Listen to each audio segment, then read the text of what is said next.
আমার প্রিয় ছাত্র বন্ধুরা, তোমরা আমার এর আগের ভিডিওটাতে যারা দেখেছো তারা লক্ষ্য করেছো যে তোমাদের যে 11-এর বাংলা পাঠ্য রয়েছে সেখানে প্রথম যে গল্পটি রয়েছে বিভূতিভূষণ বন্দ্যোপাধ্যায়ের পুঁইমাছা।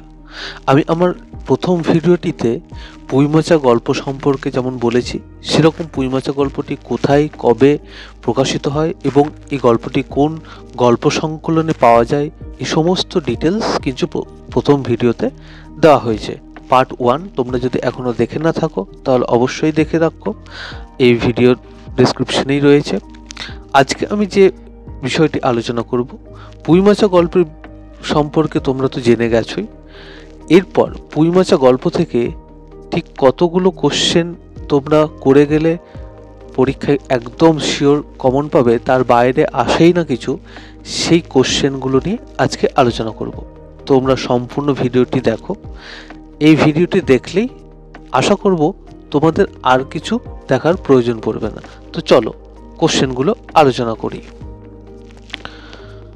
প্রথম যে প্রশ্নটি রয়েছে সেটি হলো পুঁইমাছা গল্পটি শুরু হয় কোন ঋতুতে?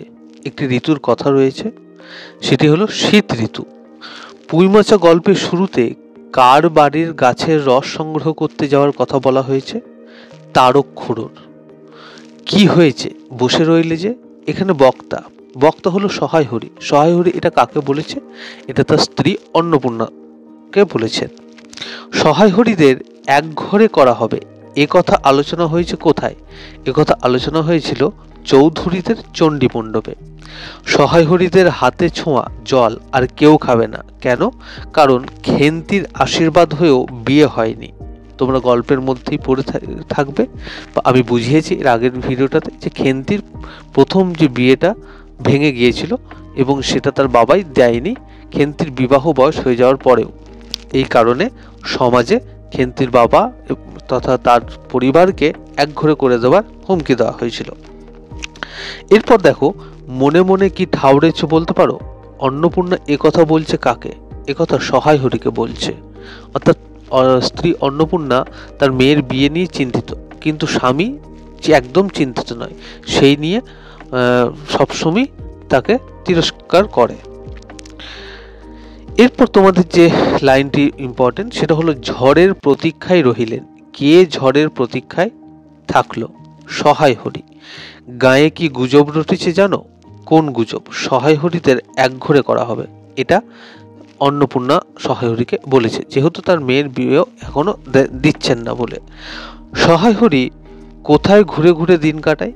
বাগদিপাড়া দুলেপাড়ায় ঘুরে ঘুরে দিন কাটায়। খেন্তির বয়স কত হয়েছিল? গল্পে উল্লেখ রয়েছে 14-15 বছর হবে। 15 বছর তোমরা সঠিক উত্তরটি করবে। খেন্তির চেহারা ছিল কি রকম? খুব লম্বা এবং গোলগাল। পুঁই শাকের সঙ্গে খেন্তি কি নিয়ে বাড়ি ফিরছিল? সঙ্গে পুঁই শাক ছিল, তার সঙ্গে খেন্তি চিংড়ি মাছ নিয়ে বাড়ি ফিরেছিল। জঞ্জাল প্রাণপণে তুলিয়া আনিয়াছে। এখানে জঞ্জাল বলতে কি বলা হয়েছে? ওই যে খেন্তি পুঁই ডাঁটাগুলো নিয়ে এসেছিল, ফেলে দেওয়া পুঁই ডাঁটা, সেগুলোকেই জঞ্জাল বলা হচ্ছে। খেন্তির হাতের চুড়িগুলি আটকানো ছিল কিসে? খেন্তির হাতে যে চুড়িগুলি ছিল সেগুলি আটকানো ছিল 2 পয়সা ডজনের একটি সেফটি পিন দিয়ে। প্রশ্নটা আবার ঘুরিয়েও আসতে পারে যে খেন্তির হাতের চুড়ি যে সেফটি পিন দিয়ে আটকানো ছিল সেই সেফটি পিনের দাম কত ছিল? 2 পয়সা। খেন্তি চিংড়ি মাছ কিনেছিল কার কাছে? গয়া বুড়ির কাছ থেকে। গয়া বুড়ির কাছে সহায় হরির ধার ছিল কত? 2 পয়সা। আহা, কি অমর্ত্যই তোমাকে তারা দিয়েছে। এখানে অমর্ত্য বলতে বোঝানো হয়েছে পুঁই শাক। খেন্তিকে পুঁই শাকগুলো দিয়েছিলেন কারা? রায় কাকা। আপদগুলো টেনে খিড়কির পুকুরের ধারে ফেলে দিয়ে আইতো। অন্নপূর্ণা এই কথা বলেছিল কাকে? এই কথা বলেছিল রাধিকে। তোমরা জানো যে গল্পে খেন্তির আরো 2 বোন রয়েছে যাদের নাম হলো রাধি এবং পুঁটি। খেন্তি হলো বড় বোন। তো রাধিকে তার মা অন্নপূর্ণা একথা বলেছিল। কলের পুতুলের মতন সেগুলি তুলিয়া লইয়া খিড়কির অভিমুখে চলিল। কে খিড়কি অভিমুখে চলিল? রাধি। কুচো চিংড়ি দিয়া এই রূপে চুপি চুপি পুঁই শাকের তরকারি রাঁধিলেন। কে চুপি চুপি রাঁধিল? অন্নপূর্ণা। অন্নপূর্ণা যখন মেয়ের আনা পুঁই শাক ডাঁটাগুলো ফেলে দিয়ে আসতে বলেছিল রাধিকে, তারপরে যখন ফেলে দিয়ে আসার পর তার মনে মেয়ের জন্য একটু দয়া মায়া হয়েছিল, তাই পড়ে থাকা বাড়িতে পুঁই শাকগুলো দিয়ে তিনি আবার রান্না করেছিলেন। ঘাড় নাড়িয়া এ আনন্দজনক প্রস্তাব সমর্থন করিল। আনন্দজনক প্রস্তাবটি কি ছিল? আরেকটু পুঁই শাকে চচ্চড়ি দেওয়ার প্রস্তাব। 13 আর 16 তফাৎটা কিসের? বক্তা হলেন কালীময় ঠাকুর, অর্থাৎ এইটা খেন্তির বয়স সম্পর্কে বলা হয়েছে। শ্রীমন্ত মজুমদারের ছেলে জমিতে কি চাষ করেছিল? আমন ধান চাষ করেছিল। কালীময় ঠাকুর বিয়ে ঠিক করেছিল কার সঙ্গে? শ্রীমন্ত মজুমদারের ছেলের সঙ্গে। শ্রীমন্ত মজুমদারের বাড়ি ছিল মণিগাঁয়ে। কে মেটে আলু চাষ করেছে? ময়সা চৌকিদার। মুখুজ্জে বাড়ির ছোট খুকির নাম কি ছিল? দুর্গা। সহায় হরি কত ওজনের মেটে আলু নিয়ে আসে? এটা একটু মনে রাখবে, 15-16 সের ওজনের মেটে আলু। তোমার তো ইহকালও নেই পরকালও নেই। অন্নপূর্ণা একথা বলেছে কাকে? সহায় হরিকে। অন্নপূর্ণার কথা অনুসারে পুঁই ডাঁটার চারা পুঁততে হয় কোন সময়? বর্ষাকালে। কিন্তু খেন্তি পুঁই গাছের চারা লাগিয়েছিল কোন সময়ে? শীতকালে। সহায় হরি কোথা থেকে খেন্তির জন্য শীতের জামা এনেছিল? হরিপুরের রাসের মেলা থেকে।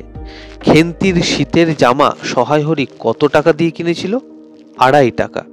খেন্তির শীতের জামা থাকতো কোথায়? ভাঙা টিনের তোরঙ্গে।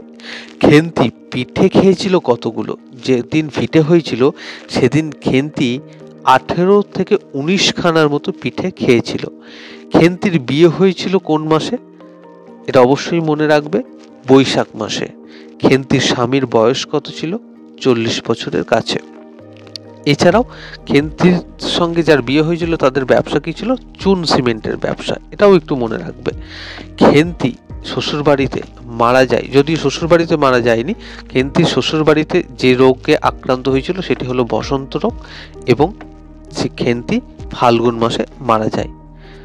সেই লোভী মেয়েটির স্মৃতি, স্মৃতি কি ছিল?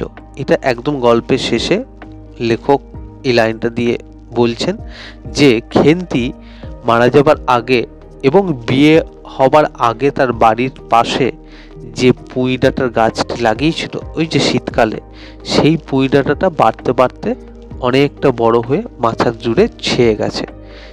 সেই পুঁই ডাঁটার স্মৃতিটাই রয়ে গেল, পুঁই গাছের স্মৃতিটাই রয়ে গেল। তোমরা এই কোশ্চেনের অ্যান্সারগুলো বারবার ভিডিওটি দেখতে পারো, খাতায় টুকে নিতে পারো। বেশি প্রশ্ন অ্যান্সার করার একদম দরকার নেই, এরই মধ্যে তোমাদের পরীক্ষায় প্রশ্ন উত্তর আসতে পারে।